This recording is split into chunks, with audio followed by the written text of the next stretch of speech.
नमस्कार।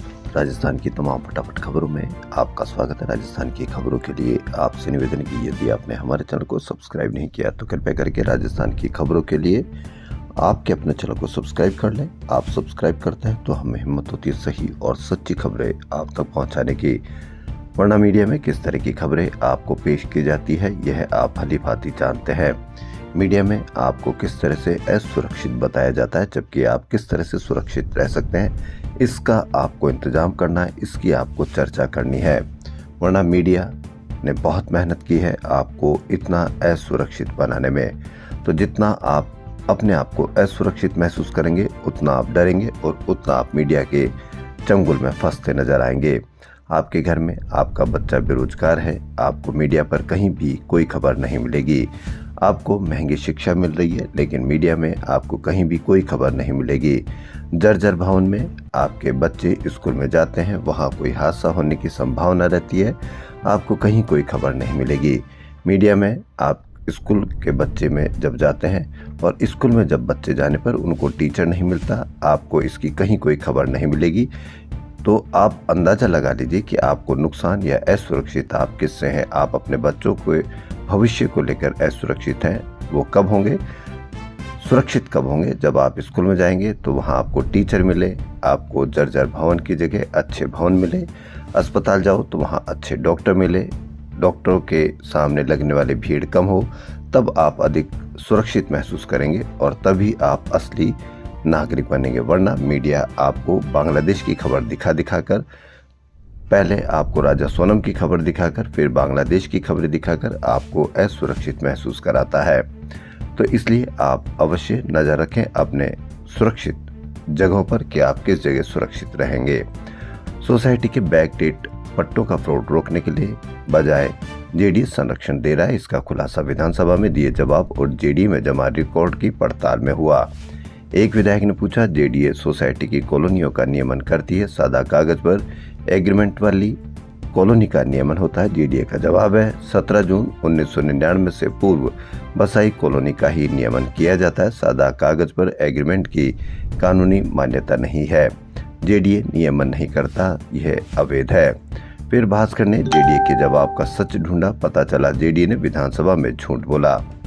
जेडीए के रिकॉर्ड में ऐसी कई कॉलोनी है जिसकी जमीन सोसाइटी ने स्टाम्प के बजाय सादा कागज पर खरीदना बताया गया है। ऐसे में साफ है कि पैसे लेकर जेडीए के अफसर पट्टे बांट रहे हैं। आपको इसकी कहीं चर्चा, बड़ी चर्चा, खबर नहीं मिली होगी।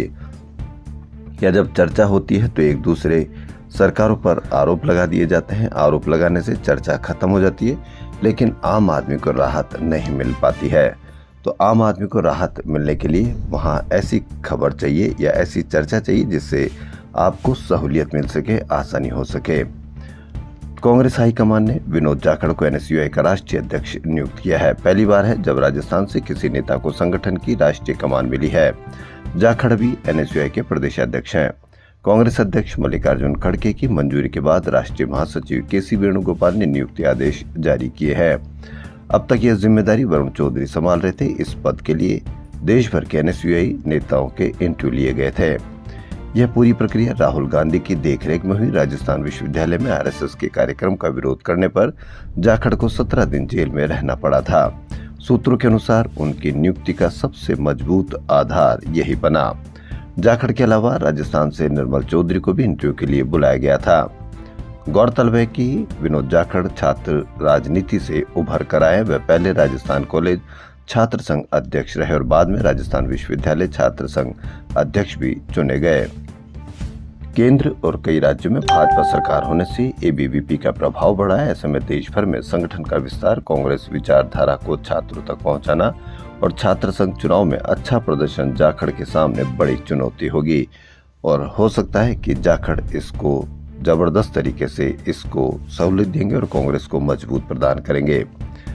वहीं राजस्थान की राजधानी जयपुर के मंडीपुरा में गुरुवार रात 2:30 बजे केडिया चौराहे पर अनियंत्रित स्कॉर्पियो डिवाइडर पर लगी रेलिंग में घुस गई। हादसे में लोहे का एंगल चालक आनंद सिंह शेखावत के सीने में घुस गया।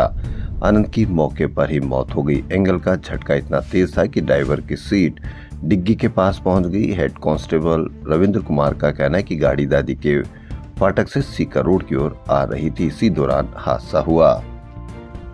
लगातार बढ़ रहे साइबर क्राइम पर देश के मुख्य न्यायाधीश जस्टिस सूर्यकांत ने चिंता जताई है। उन्होंने कहा कि साइबर क्राइम की कोई सीमा नहीं है। मैं भी साइबर क्राइम से नहीं बच सका। हर दूसरे दिन उनके नाम से फर्जी साइट्स बन जाती है और उनके फोटो उनमें डाल दिए जाते हैं। इसी कार्यक्रम में सीएम भजनलाल शर्मा ने कहा कि साइबर क्राइम रोकने के लिए साइबर कोर्ट खुलेगी। कोई क्राइम जमीन पर करे या स्क्रीन के पीछे करे, सजा उसे जरूर मिलेगी। न्याय भी सुलभ हो और सुरक्षा भी सुलभ हो। अब साइबर क्राइम के नए रूप भी सामने आ रहे हैं। 1 सेकंड में ही लोगों के रुपए लूट लिए जाते हैं। राजस्थान माध्यमिक शिक्षा बोर्ड की परीक्षा में एक वीक्षक खुद परीक्षार्थी की उत्तर पुस्तिका में लिखते हुए पकड़ी गई। बोर्ड की शिकायत पर हिंगोट करौली के रविंद्र कुमारी को निलंबित कर दिया गया। मामला 18 फरवरी का है। 12वीं संस्कृत साहित्य की परीक्षा चल रही थी। करौली जिला बोर्ड के संवेदनशील क्षेत्र में आता है। दिव्यांग सर्टिफिकेट से नौकरी पाने वाले 37 कर्मचारी अधिकारियों पर एसओजी ने केस दर्ज किया है। एडिशनल एसपी भवानी मीणा की ओर से एफआईआर एसएमएस में मेडिकल कॉलेज बोर्ड से हुई जांच रिपोर्ट पर कराई गई है। हालांकि एसओजी ने अभी विधायक की पुत्री कंचन चौहान के मामले में निर्णय नहीं लिया है। फर्जी दिव्यांग 37 कार्मिकों पर केस, विधायक पुत्री पर चुप्पी। 37 कार्मिक जो आपके बच्चे हैं, विधायक पुत्री पर चुप्पी। इससे आप अवश्य कमेंट करके बताएं। 7 साल इंतजार के बाद फूड सेफ्टी ऑफिसर बने 2 अधिकारियों को ट्रेनिंग के दौरान मनचाही पोस्टिंग दिलाने के लिए अन्य साथियों से 1.5 से 2 लाख रुपए में डील करने के आरोपों की पुष्टि के बाद सेवा से उनको बर्खास्त किया गया है। आयुक्त food safety and drug control T Shubhamangala ने गंभीर कदाचार की श्रेणी में मानते हुए आदेश जारी कर नवनियुक्त एफएसओ राजेंद्र बुडानिया और नीलम कुमारी को बर्खास्त कर दिया है। दोनों अधिकारी प्रोबेशन पीरियड में ही प्रशिक्षण ले रहे थे और साल 2019 और 2022 भर्ती में चयनित 225 खाद्य सुरक्षा अधिकारियों को खाद्य सुरक्षा एवं औषधि नियंत्रण आयुक्तालय में गत वर्ष 15 दिसंबर को ही पोस्टिंग दी गई थी। 7 साल तक भर्ती का इंतजार कोर्ट में रहा और उसके बाद कोर्ट के द्वारा उनकी नियुक्ति हुई और जल्द ही उनको अमीर बनने के लालच ने रिश्वत लेने देने के मामले में बर्खास्त कर दिया गया। राजस्थान में संचालित बैचलर ऑफ फिजियोथेरेपी संस्थानों में नीट यूजी 2026 के प्राप्तांकों के आधार पर ही प्रवेश मिलेगा। आरयूएचएस की ओर से सत्र 2026-27 में BSc nursing, B pharmacy, diploma in pharmacy और allied and health care profession courses में प्रवेश विश्वविद्यालय की ओर से आयोजित CUET 2026 के माध्यम से मिलेगा। में 4 वर्षीय बैचलर ऑफ फिजियोथेरेपी कोर्स में पहले 6 महीने की इंटर्नशिप अनिवार्य थी, जिसे बढ़ाकर 1 वर्ष कर दिया गया है। जयपुर के वंदे मातरम रोड मानसरोवर पर रफ्तार का कहर, कार की टक्कर से 1 की मौत, 2 घायल। प्रतिदिन हादसा नहीं, हत्या की यह साजिश, हत्या की कोशिश, इन पर चलना चाहिए हत्या के मुकदमे।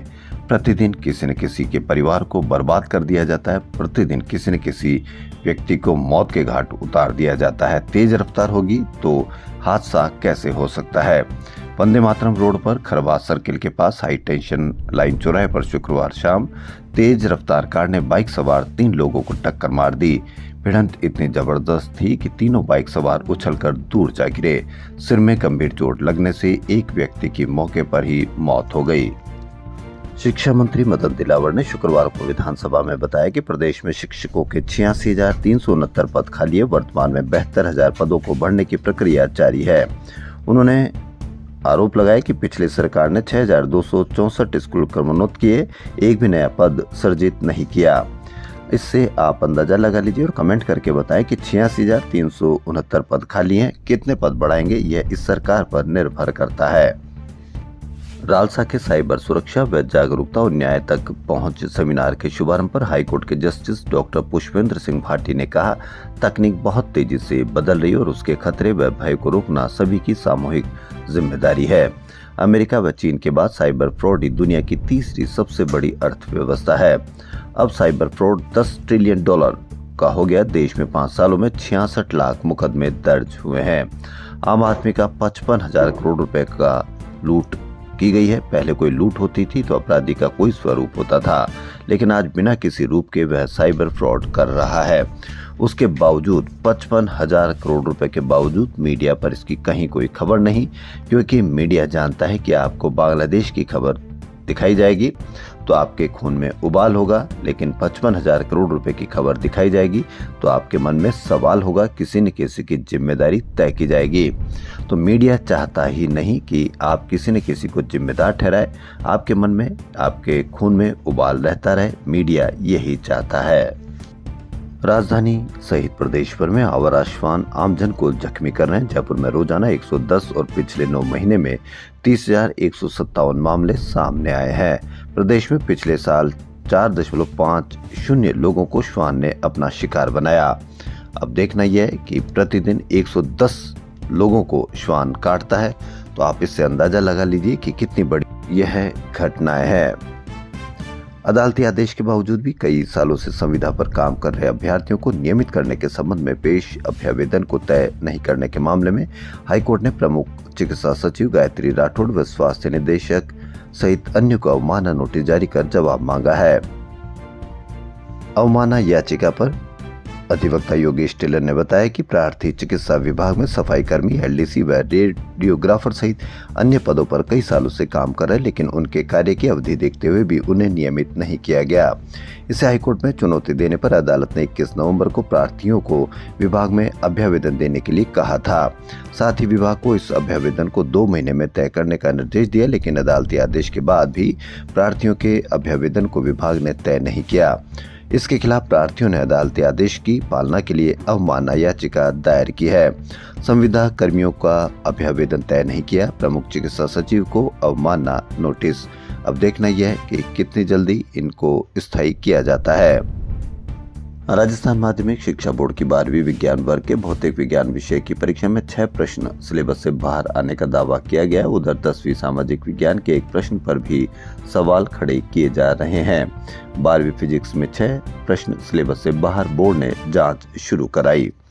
भाजपा में उदयपुर से लेकर प्रदेश तक की सियासत उदयपुर फाइल्स की चर्चाओं से गरमाई है। वजह इस मामले में पहले 27 फरवरी को कथित आपत्तिजनक वीडियो फोटोज जारी किए जाने की अटकलें हैं।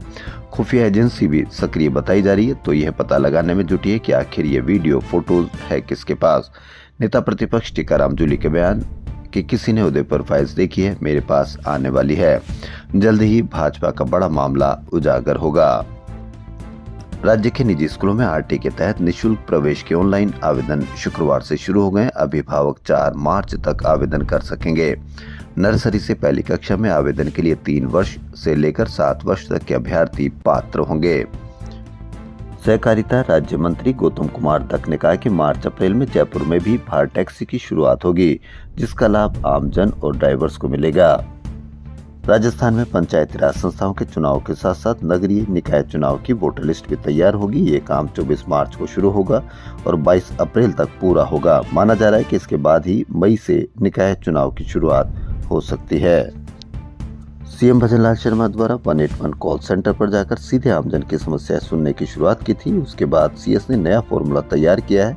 जनता की समस्याओं को समय पर समाधान नहीं होने से नाराज भजनलाल सरकार ने अहम निर्णय किया है। प्रदेश के 35 सीनियर आईएएस को राजस्थान संपर्क हेल्पलाइन पर ड्यूटी लगाई है। 35 आईएएस सुनेंगे 10-10 शिकायतें। तो इसलिए आप सभी से निवेदन है कि यदि आप भी कहीं पर भी कोई समस्या देखें या कहीं पर भी इस तरह की कोई लापरवाही देखें, तो आप 181 पर अवश्य शिकायत कीजिए, क्योंकि आप 181 पर शिकायत करते हैं तो सरकार को, प्रशासन को पता चलता है कि कहाँ कोई समस्या है, और समस्या होगी तो आप और आपके आने वाली पीढ़ी को वह समस्या का समाधान मिलेगा। तो राजस्थान की खबरों में फिलहाल इतना ही। धन्यवाद।